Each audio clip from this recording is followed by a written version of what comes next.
चांदनी के मध्यम प्रकाश में कुख्यात समुद्री जहाज ब्लैक सरपेंट गर्जन करती लहरों को चीरते हुए आगे बढ़ रहा था।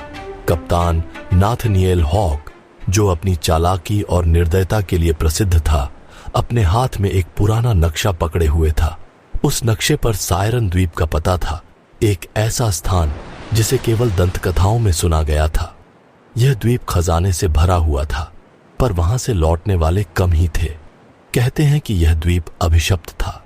नक्शे पर निशान बने एक्स के स्थान पर पहुंचने की योजना के साथ कप्तान ने अपनी आवाज में वर्षों के अनुभव और समुद्री लहरों की कठोरता को मिलाते हुए अपने दल से कहा, सुनो, हम सिर्फ सोने के सिक्कों के पीछे नहीं हैं, बल्कि उन रहस्यों की खोज कर रहे हैं जो अंधेरों में छिपे हैं। याद रखना, सायरन के गीत से कोई नहीं बचता। अपने कान बंद रखना। दल ने जोश में जयकारा लगाया, इस बात से अनजान कि उनके सामने भयावह खतरे इंतजार कर रहे हैं। जब भोर का उजाला सांझ में घुला, उन्होंने धुंध के बीच उस द्वीप की धुंधली परछाई देखी। यह एक वीरान द्वीप था, जहां की टेढ़ी मेढ़ी पेड़ की डालियां आसमान को जैसे पंजों से खरोंच रही थीं। जहाज को उथले पानी में लंगर डालकर उन्होंने किनारे कदम रखा।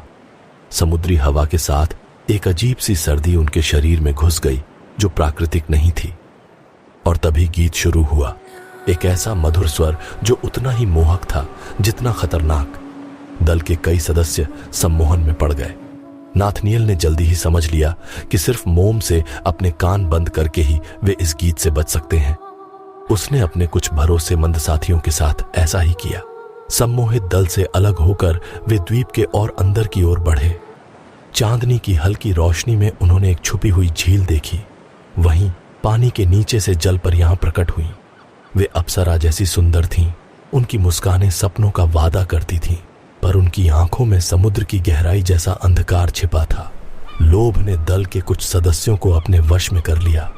कुछ ने जल परियों से सौदा करने की कोशिश की, पर यह विश्वासघात जानलेवा साबित हुआ।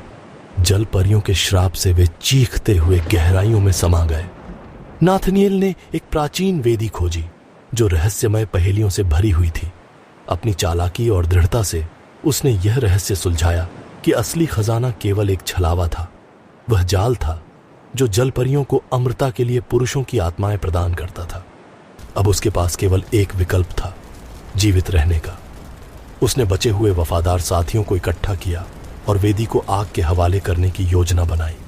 आग की लपटें उठीं और जल परियों का जादू टूटने लगा। उनकी क्रोध भरी चीखों ने आसमान को हिला दिया। द्वीप कांपने लगा। किसी तरह ब्लैक सरपेंट जहाज ने अपनी जकड़न से मुक्त होकर वहां से भाग लिया। आंधी के काले बादल जमा हो रहे थे और जल परियों का विलाप समुद्र की गहराइयों में गूंज रहा था। हालांकि दल के सदस्य अब भयभीत और घायल थे। उन्होंने एक महत्वपूर्ण सबक सीखा। कुछ खजाने ऐसे होते हैं जिन्हें छूना नहीं चाहिए, और कुछ गीत हमेशा अनसुने ही रहने चाहिए।